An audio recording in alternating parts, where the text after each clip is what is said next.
Nou vriende, goeiemôre. Ons is die Here nog dankbaar dat hy vir ons uitgespaar het, dat hy nog 'n nuwe dag tot ons lewens toegevoeg het. Ek vertrou dat dit goed gaan met u, dat dit goed gaan met u geliefdes. En die gebed van my hart is dat die Here vir ons baie ryklik sal saamseën so rondom sy wonderlike woord. Nou, ons gaan vanmôre aangaan met hierdie baie belangrike saak van wees baie versigtig. Jy sal onthou, ons het gister bietjie so inleidend begin praat oor die gedagte van hierdie twee reekse wat geweldige veld wen onder kinders van die Here, onder Christene. En dit is die reeks wat handel oor Jesus, wat getiteld is The Chosen, en dan ook The House of David series of reeks, wat dan verfilm is en wat as waarheid deurgegee word aan kinders van die Here, 'n ware vertolking van die Bybel, om mense dan meer godsdienstig te laat wees en mense nader te trek aan die Bybel en nader te trek aan die Here. En die vraag wat ons vir onsself moet beantwoord is hierdie reeks juist ten doel om ons nader te trek aan die Here, nader te trek aan Christus, nader te trek aan sy woord. En ag vriende, die belangrike rede waarom ons hierdie reeks moet hanteer is, omdat die Bybel vir ons sê, ons moet baie versigtig wees. Wees versigtig soos die slange, opreg soos die duwe. Ons het al reeds daaroor gepraat in gister se oordenking. Die Bybel sê vir ons baie duidelik, vriende, dat in Handelinge 17 vers 11, dat die gemeente in Berea was edelmoediger as die in Thessalonika. Hulle het elke dag die skrifte ondersoek om te kyk of hierdie dinge so was. Die oomblik wanneer die apostel Paulus gepreek het, het hierdie mense gesê, baie dankie vir die boodskap, ons waardeer, ons gaan kyk wat sê die Bybel daaroor. En vriende, dit is vandag nie meer so nie.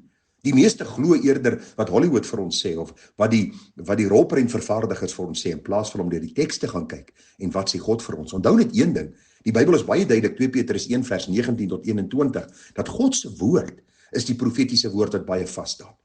Die Bybel sê, hierdie woord sal skyn soos 'n lamp in 'n donker plek, tot die dag aanbreek, en die môrester opgaan in ons harte, totdat ons Christus in sy heerlikheid sal sien. So ons kan nie met God se woord maak wat ons wil, en lukraak met die woord omgaan, en hierdie rolprente of hierdie reekse in die plek van God se woord aanvaar, of gelyk staan aan God se woord nie. En daarom het ek vir u gesê, gaan ek vanmôre vir u 5 waarskuwings uitlig, 5 gedagtes uitlig, wat as waarskuwings dien, wanneer dit kom by hierdie reekse. Die reeks oor The Chosen, wat sogenaamd oor Christus se lewe gaan, en dan ook die reeks The House of David reeks, wat dan gaan oor die lewe van Dawid. En dan sal seker nog baie reekse volg, en as u kyk wie almal betrokke is by hierdie reekse, dan is verskillende kerke, verskillende denominasies, verskillende sieninge van die godsdienst, en dit is 'n ander rooi lig wat vir ons opgaan, waar ons nie eens vanmôre oor gaan praat nie. Maar vriende, 'n paar dinge wat uitstaan in hierdie reekse wat ons baie versigtig moet maak. Die eerste ene, hulle het 'n baie lae siening van die Bybel. Die Engels praat van 'n very low view of scripture. Nou, alhoewel hierdie mense beweer dat hulle die reekse gebaseer het op die teks van die Bybel, of op die Bybelse teks, is dit verseker nie so nie. Daar word baie min van die Bybel gemaak, en die Bybelse waarhede en die feitelike waarhede van die Bybel word nie regtig deurgegee nie. God se woord is amper soos 'n voetnota in hierdie reekse, en dit is iets wat vir ons 'n rooi lig moet wees in ons lewe, want alhoewel dit gaan sogenaamd oor die lewe van Christus, en dit gaan sogenaamd oor die lewe van Dawid, en daar word min van die Bybel gemaak, wil ek vir u sê, as jy laassiening van God se woord het, hoe kan jy dan 'n ware weergawe gee van karakters, soos die Here Jesus Christus, die sondelose, volmaakte lam van God, God wat mens kon word het, of die man koning Dawid, wat die man na God se hart was. Die tweede gedagte, hierdie mense lê woorde in God se mond, dinge wat hy nog nooit gesê het nie. As u na hierdie reekse gaan kyk, sal u agterkom, hulle sê baie dinge wat God nog nooit gesê het nie, wat sy woord nie vir ons leer nie. En dit is nogal redelik 'n rooi lig wat vir ons moet opgaan, want u sien die Bybel sê vir ons in Jeremia 14 vers 14, dit was 'n probleem al in die Ou Testament, en is vandag nog steeds 'n probleem. Daar staan in die Here het vir my gesê, die profete profeteer vals in my naam. Ek het hulle nie gestuur, en hulle geen bevel gegee, en met hulle nie gespreek nie. Hulle profeteer vir julle 'n leengesig en nietige waarsêry en bedriegery van hulle hart. En dis vriende die ding wat vir ons vanmôre vir mekaar moet sê. Die oorgrote meerderheid van rolprente, die oorgrote meerderheid van hierdie reekse, die oorgrote meerderheid boeke wat geskryf word, het 'n baie lae siening van God se woord, en hulle lê woorde in God se mond asof hulle namens God praat. En die Bybel sê vir ons in Spreuke 30 vers 6, voeg by sy woorde niks by nie, sodat hy van jou nie rekenskap vorder en jy as 'n leenaar openbaar word nie. Hierdie reekse is gevul met leuns, en daarom is dit belangrik dat ons sal sien, hulle lê woorde in die mond van Christus wat hy nooit gesê het nie. Die volgende gedagte, vriende, fantasie word ingebring, en die feite van God se woord word amper by die agterdeur uitgegooi. Fantasie is belangriker. Wensdenkery is belangriker. Die opinie wat hulle dink Dawid het gesê, wat Jesus geervaar en beleef het in hierdie situasie, is belangriker as die feitelike woord van God. Dis 'n rooi lig wat vir ons moet opgaan.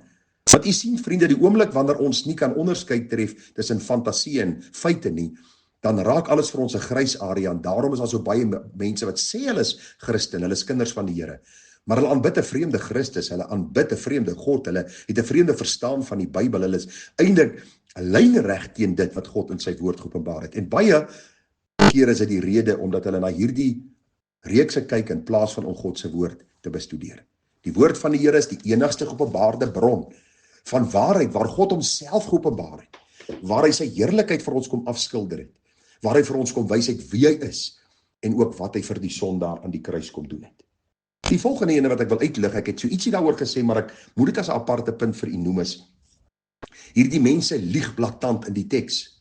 Hulle bring dinge in die teks in wat glad nie waar is nie, daar's geen feite daarvoor nie, daar's niks waarmee hulle dit kan verifieer nie, en tog vertel hulle dit in hierdie reekse, asof dit die waarheid is, asof die Bybel melding maak daarvan, asof dit so sê die Here is. Ons vat 'n paar voorbeelde. Hulle impliseer in hierdie reekse dat Dawid heel moontlik 'n buite-egtelike kind was. Hulle impliseer dit in hierdie reekse. Dan impliseer hulle in hierdie reeks dat Dawid eintlik 'n geweldige rebelse seun was wat met sy ma goed oor die weg gekom het, maar glad nie met sy pa nie. Dawid se ma was volgens hierdie reeks baie lief vir poësie en musiek, en sy was iemand wat baie naby aan Dawid was en Dawid naby aan haar, en sy is later deur 'n leeu doodgemaak en Dawid het dit gesien en dit het 'n geweldige letsel op sy lewe gelaat, en dis alles duimsuiger. Vriende, is goed wat hierdie mense uit hulle eie gedagte en versinsels na vore bring, en hulle stuur ons eintlik op 'n Hollywood teks in plaas van 'n Bybelteks, terwyl hulle tog die Bybel half as 'n voetnota wil gebruik. Vul hulle reekse met leuns, goed wat glad nie in die teks staan nie. Dawid was glad nie 'n rebel nie, ons sien die teenoorgestelde, hy was 'n man na God se hart. Hy is 'n man wat onderdanig was aan sy vader. Toe sy vader hom stuur om te gaan soek na die diere, het hy gegaan in gehoorsaamheid. Dawid was 'n man toe sy pa hom gestuur het om na sy broers te gaan op die gevegsfront, het hy gegaan in gehoorsaamheid. Dit was 'n kind wat onderworpe was aan en hom onderwerp het aan sy vader se reëls en regulasies, en daar's soveel van hierdie dinge wat na vore kom wat nie die waarheid is nie. Hoor wat sê die Bybel vir ons in Jeremia 23 vers 16. So sê die Here van die leerskare, luister nie na die woorde van die profete wat vir julle profeteer nie. Hulle vervul julle met ydelle verwagtinge. Gesigte uit hulle eie hart verkondig hulle, nie uit die mond van die Here nie. Hierdie mense is nie noodwendig profete nie, maar hulle is rolprentvervaardigers, en soveel te meer moet hulle versigtig wees om nie iets in die teks te bring wat die teks nooit vir ons sê nie. Om nie te sê ons lei hierdie goed uit die Bybel uit af en dan die Bybel nog nooit so gesê nie. Blaatante leenaars wat in ons mense harte goed wil kom vestig wat God se woord onder verdenking plaas. Wat God se woord begin bevraagteken en die feite van God se woord verruil vir die leuen, fantasie en al hierdie dinge van die rolprentvervaardigers. Die laaste gedagte, hierdie reekse lei ons glad nie na die Bybelse Jesus nie. As u gaan kyk na The Chosen, as u gaan kyk na die geweldige klem wat hulle lê op Maria, sien ons die sterk Rooms-Katolieke inslag ook in hierdie reekse. Die Dawid-reeks, vriende, sien ons Dawid word as hierdie held uitgebeeld, terwyl Dawid eintlik maar 'n heenwyse was na Christus, want die Bybel sê dat Christus vir ewig op die troon van Dawid sal sit. Dawid se hele lewe, die hele Psalm 32:51, en Dawid se hele lewe het gegaan om God te verheerlik. Hy sê, laat die woorde van my mond en die oordeenkinge van my hart u welbehaaglik wees. David sê in die môre en die middag en in die aande wil ek God verheerlik. David se hele lewe was 'n God verheerlikende lewe, waar hy gesondig het, was daar die diepe berou, daai diepe hartseer dat ek my God teleurgestel het. Daardie hartseer tye waardeur hy gegaan het van berou en belydenis en herstel.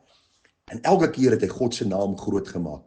Sy hele gesindheid was om die vinger te wys na hierdie God. Hy is heilig, hy is aanbiddingswaardig, ek is sy dienskneg. Wie is ek in my huis dat hy vir my sal omgee? Terwyl hierdie reeks eintlik baie wil maak van 'n man soos Dawid en baie wil maak van 'n persoon soos Maria en eintlik min maak van die Bybelse Here Jesus Christus. God wat mens kom word het, Jesus die weg, die waarheid en die lewe, en niemand kom by God die Vader uit behalwe deur hom nie. So wat wil ek vir u sê? Hierdie reeks se vriende is 'n rooi lig vir my en vir jou as kinders van die Here. As jy die Here nie ken nie, dan gaan jy miskien nie met my saamstem nie. En vriende, dit is regtig nie vir my 'n probleem nie. Ek is nie hier om jou gewildheid te verwerf of enige iemand se gewildheid te verwerf nie. Ek is hier om vir u as 'n wagter op Sion's mure te sê, pas op vir waarna u kyk, vir wat u net as soetkop opeet en as die waarheid beskou.